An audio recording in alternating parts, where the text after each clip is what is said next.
조국당의 전당대회가 있었습니다.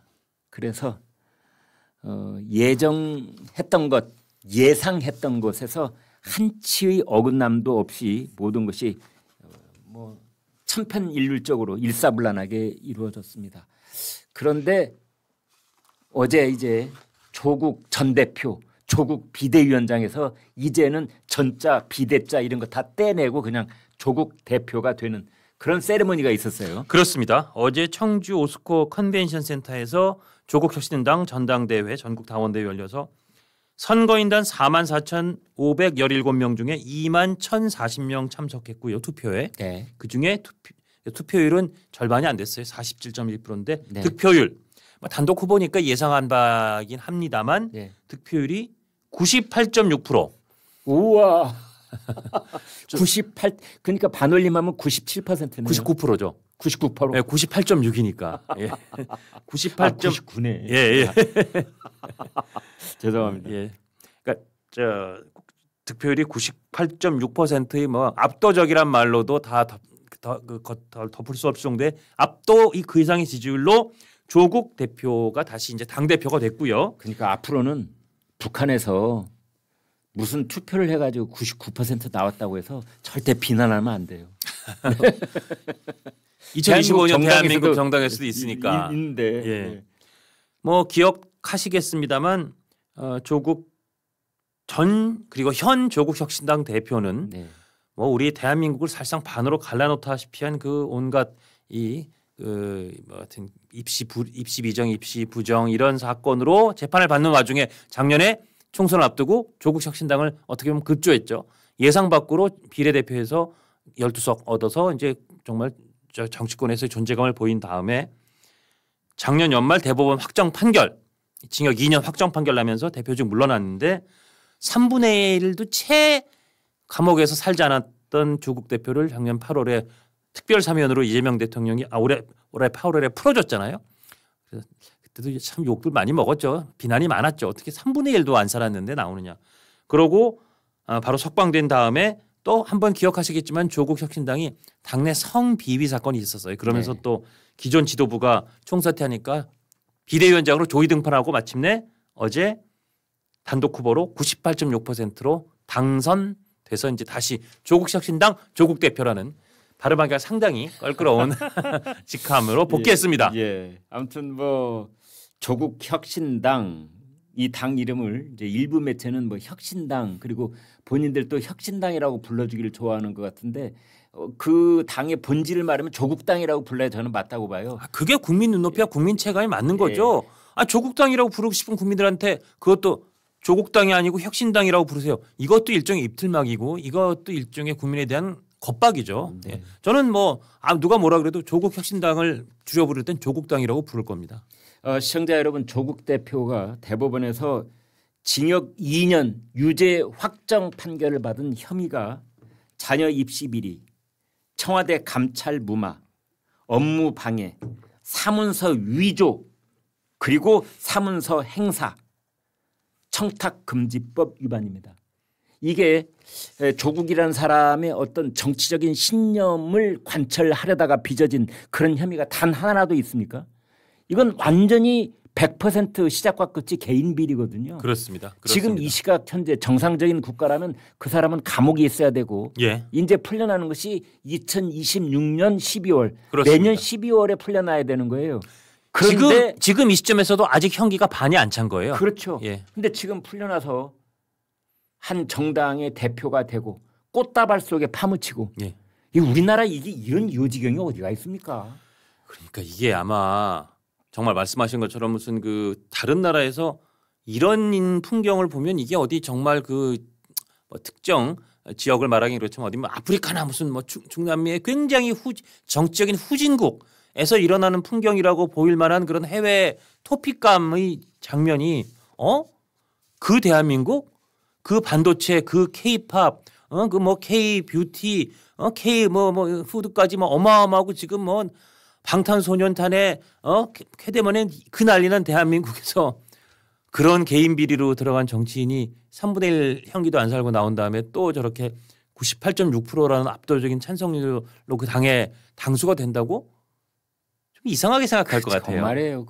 이제 앞으로 자기 정치권에서 목소리를 계속 높여갈 것 같은데 이 조국 정말 이 사문서 위조 및 행사 그러니까 사문서를 위조해도 범죄고 위조된 사문서를 행사하면 더 큰 범죄고 그러는데 뭐 총장 표창장을 위조했다 인턴 확인서를 위조했다 정말 정상적인 국가의 정상적인 상식적인 정치인이라면 얼굴을 들지 못하고 정말 이 삿갓을 쓰고 평생을 부끄러워하면서 살아야 될 그런 사람들이 야 꽃다발 속에 파묻히고 막 이렇게 환호하는 군중들 앞에서 손을 흔들고 예 그리고 이제 내년 선거에 또 어디 나온다는 거 아닙니까? 예, 참 부조리한 장면에 극치라는 생각이 듭니다.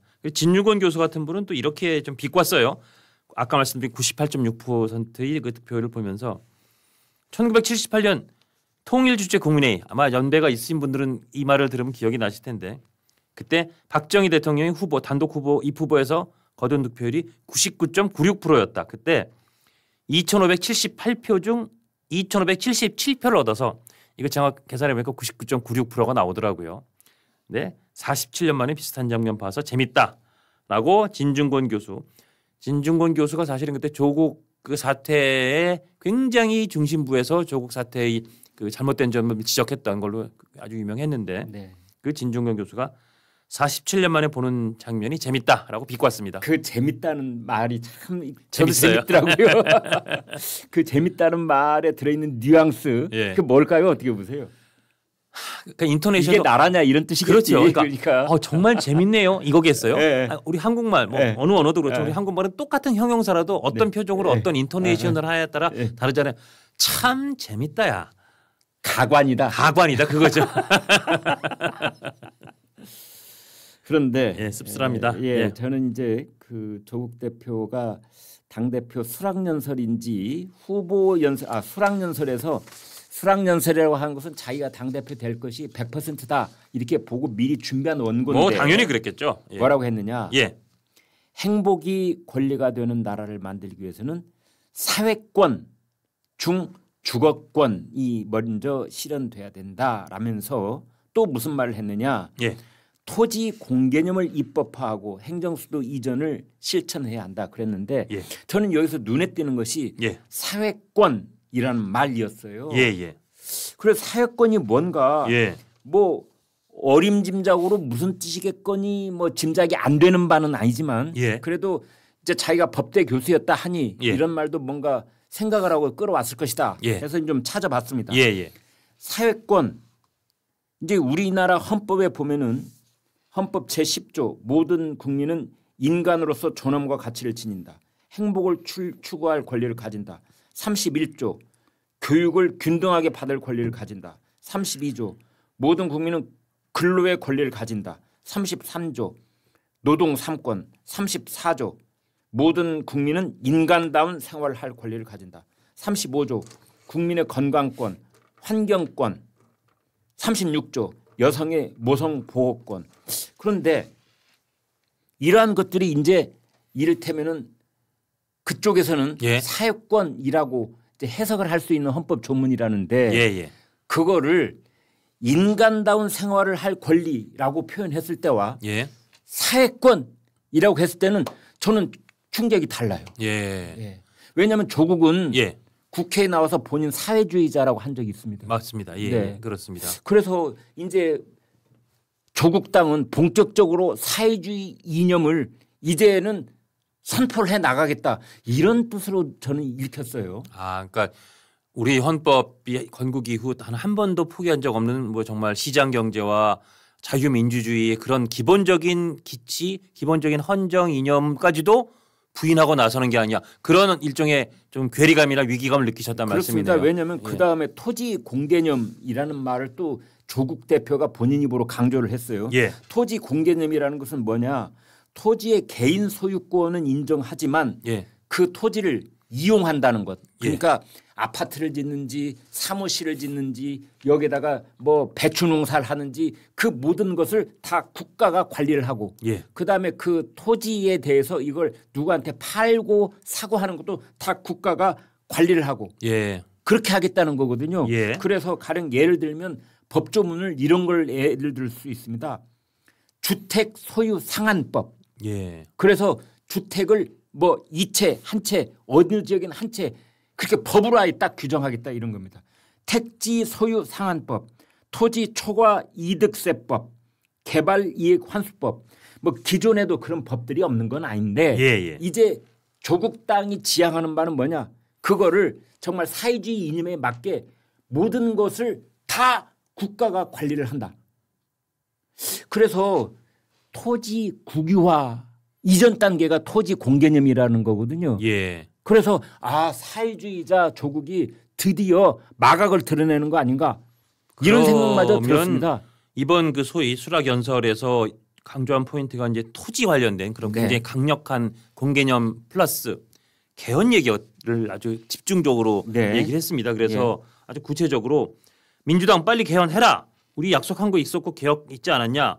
그리고 그 개혁 같은 거 안 하고 그러면 모든 정당과 함께 국회 개헌연대를 만들고 시민사회까지 국민개헌연대를 하겠다라고 하는 이 개헌이라는 게 그냥 지금 뭐 여러 가지 소위 정치개혁이나 소위 무슨 다른 개혁을 위한 정도가 아니라 기본적인 어떤 국채를 조금 바꾸는 그런 개헌까지도 염두에 두는 거 아니냐. 그 말씀일 수 있네요. 거기가 이제 6월 3일 내년 6월 3일에 지방선거 날이잖아요. 그렇습니다. 그때 개헌을 국민투표에 붙이자는 거예요. 그렇게 좀 주장하고 있어요. 그래서 이제 지금부터 로드맵을 밟아가자는 거죠. 예. 그래서 민주당이 예전에 조국 혁신당 쪽에 서로 합의했다는 미명하에 약속한 것들이 몇 개가 있는 모양이에요. 이제 조국이 주장한 바에 따르면 그것 중에 하나가 결선투표제라는 거거든요. 그래서 결선투표제를 하자. 결선투표제를 도입하는 순간 이제 조국 혁신당 같은 경우에는 이제 목소리를 크게 낼 수가 있죠. 그렇죠. 그래서 결선 투표에 갔을 때 우리가 누구를 지지한다라고 선언하는 순간 결선 투표 1, 2등의 투표에 큰 지형 변화가 올 가능성이 높아지는 거거든요. 그렇습니다. 지금은 과반 투표를 안 해도 그냥 연다수로 1등이 그냥 당선되는 시스템인데 앞으로는 과반 못하면 1, 2등 붙이자. 그러면 그렇죠. 3, 4등을 할 게 유력한 조국 혁신당의 주요 후보가 대통령 선거든 이를테면 총선이든 우리가 누구 손들어 주냐에 따라서 지형을 확 바꾼다. 그런 얘기가 되는 거죠. 그렇습니다. 그리고 이제 조국이 또 하나 주장하는 바는 비례대표의 역할과 범위를 확대시키자. 이제 이런 겁니다. 그래서 지금까지는 300명 중에 254명은 지역구 선거에서 뽑고 그다음에 46명을 비례로 뽑는데 그걸 확대하자는 겁니다. 그게 곧 조국 혁신당을 확대해 달라 이런 거 아니겠어요? 그 얘기죠 뭐. 이게 잘 먹힐지 모르겠는 게 조국 혁신당 사실은 현 민주당의 우당으로 꼽히고 그래서 조국 혁신당이 지금까지 아주 테크니컬하게 주장해야 하고 제발 좀 해달라고 요청 내지 부탁해왔던 게 지금 교섭단체 원내 교섭단체 20석인 거를 10석으로 좀 내려줘라. 그럼 당장 조국 혁신당이 원내 교섭단체가 돼서 원내대표도 뭐 하나 진짜 제대로 된 원내대표 제대로 된 무슨 뭐 상임위의 간사 제대로 된 그 원내 대책 원내 회의에 뭐 참가가 보장되는데 그것도 안 해주고 있어서 모르겠습니다. 조국 교섭 단체가 되는 순간요. 이게 달라져요. 이게 맞아요. 또 돈도 달라지죠. 국고 보조금이 달라집니다. 그렇습니다. 액수가 그 뭐 여러 가지로 노력 있고 자기네들은 지역구가 한 군데도 없잖아요. 그렇습니다. 12명 모두가 비례대표잖아요. 그러니까 비례대표를 우리는 표방해서 이거에 대한 비율도 높여가고 비례대표가 원내에서 할 수 있는 역할도 넓혀가고 아까 말씀하시는 것처럼 간사 역할도 몇 개 상임위원회에서는 이제 내로라는 간사를 뭐 전진 배치시키고 이제 이런 전략들이 다 있는 겁니다. 그런데 문제는 지난번에 성비위 사건 때문에 지지율이 바닥을 기고 있어서 이제 그게 문제다. 지금 그런 것 같아요. 맞습니다. 근데 어쨌든 98.6%라는 압도적인 지지율로 조국당 조국 대표가 다시 탄생했다.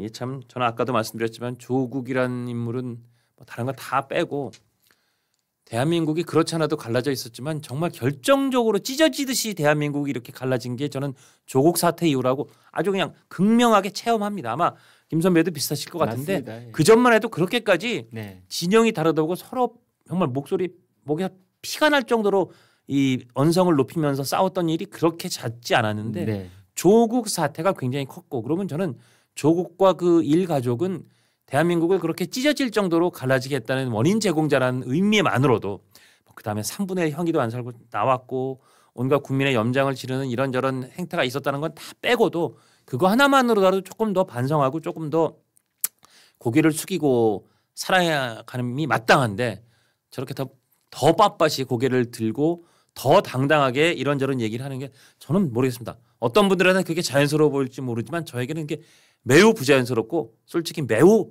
거북합니다. 매우 거북합니다.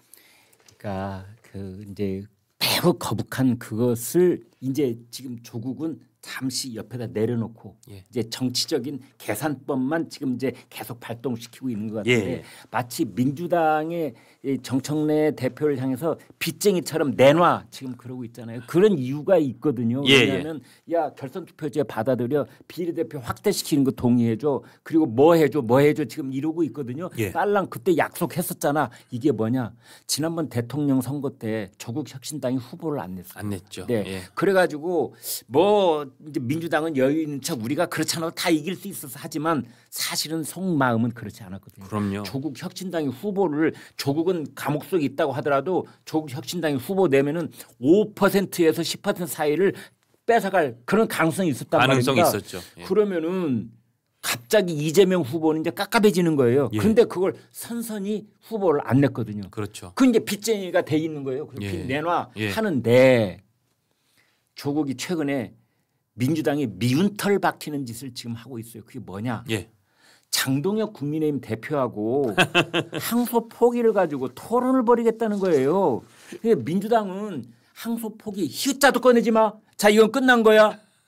다 끝난 거예요. 이제 마무리. 자 페이드 아웃. 자 서서히 중앙 정치 무대에서 항소 포기는 더 이상 이 얘기가 안 되도록 해. 알았지? 다 입단속 하고 있는데 갑자기 조국이 토론하자. 그러니까요. 한동훈이 토론하자 그러니까 한동훈은 너하고 급이 안 맞아. 나는 당의 지금 대표격이고 당신은 전 대표일 뿐 현역 의원도 아니니까 급이 안 맞아. 한동훈한테 쫄렸는지 어쩌는지 예. 모르지만 그건 이제 거부를 하고 대신 장동혁 대표는 법대는 안 나오셨어요. 그냥 예. 판사를 이제 오래 했거든요. 그렇습니다. 예. 그러니까 같은 법조인인데 장동혁을 한번 붙겠어. 이제 이렇게 된 거 아니에요? 그걸 장동혁 대표가 또 덜컥 받았어요. 지금. 받았어요. 덜컥 그래- 받아서 지금. 날짜만 정하면 돼. 예. 근데 아직 정치 전문가들도 이 토론이 진짜 열릴지에 대해서는 아직은 안 열릴 것이다가 더 많긴 하던데 전망은. 네. 그러나 말씀하신 이미 이게 계속 거론된다는 것만으로도 민주당 입장에서는 그래서 빨리 항소 포기는 왜냐하면 알거든요. 그들도 이게 얼마나 악재인지. 예. 저는 항소 포기는 꽤 오래 갈 거라고 계속 말씀을 드리고 있는데 예. 그걸 어떻게든 빨리 사그라들게 하고 다른 이슈로 덮고 싶은데 예. 그러니까 이 연호를 좀 생각해 보면 괜히 조국 대표가 내가 법학 교수티를 잘 안 낼라 그러는데 법학 교수티를 오랜만에 내보지. 예. 야, 그 말이야. 그 무식한 얘기 하지 마. 그 원래 그런 거는 몰수 이런 거는 안 돼. 그거는 김인사로 하면 되는 거야. 예. 라고 했다가 예. 우스갯소리로 법학 교수티가 전혀 안 났어요. 왜냐? 법학 교수처럼 예. 아주 그 유력하고 설득력 있고 맞는 얘기를 한 게 아니라 네. 유력하지도 않고 네. 소수설이고 틀린 얘기를 해버렸어요. 네. 그러니까 당장 그게 한동훈 전 대표가 이 건에 관한 완전 대한민국 일타 중에 넘버원 강사거든요. 이 사건을 기본적으로 수사도 했었고 이게 왜 안 되는지에 대해서 제일 많이 공부했었고 더군다나 항소 포기 조짐이 있던 금요일 밤 11시 몇 분에 제일 먼저 치고 나온 게 한동훈이었으니까. 그렇습니다. 그래서 한동훈 대표가 조국 교수가 법학 교수 티 안 내려고 그랬는데 이거는 무식한 소리야 하는 순간 당신이 무식하다. 그렇지. 뭔 소리야? 나하고 토론 붙어봐. 내가 어디든지 가줄게. 네 집에서 해도 좋아. 당신 집 김어준 거기서 해도 그렇지. 좋아. 어디서 해도 좋아. 다 주제도 좋아. 다만 그 주제 해야죠. 갑자기 조국 교수가 뭐 손흥민과 이강인의 대한민국 축구 이대로 좋은 거 이거 할 순 없고 대정동 관련된 거 주제 마음대로 해도 좋아라고 했더니 조국 교수가 사실은 좀 얘기 안 하려고 그러다 제가 보기엔 많은 사람 보기엔 꼬리를 말았어요. 그렇지. 해봤자 이거는 안 될 게 뻔하고 자기 얘기가 틀렸거든요. 네. 그러니까 사실은 조금씩 후퇴하면서 나 너랑 토론하기 싫어. 속으로는 내가 해봤자 질 게 뻔하지만도 있지만 너는 나하고 급이 안 맞고 내가 장동혁이면 모르겠지만 너랑은 안 하는데 장동혁이 물어버린 거예요. 그래서 지금 제가 볼 땐 본의 아니게 항소 포기의 이 사태의 여진을 아니면 더 증폭을 시키는 그런 원흉처럼 돼 있다 보니까 민주당 보기엔 진짜 눈치 없다 이런 생각을 할 것 같아요. 아니 항소 포기 이 모닥불이 있어요. 예. 이제 모닥불이 막 지난주 활활 타올랐다가 이게 이제 모닥불이 사그라 들어가지고 예. 야 불 꺼졌어.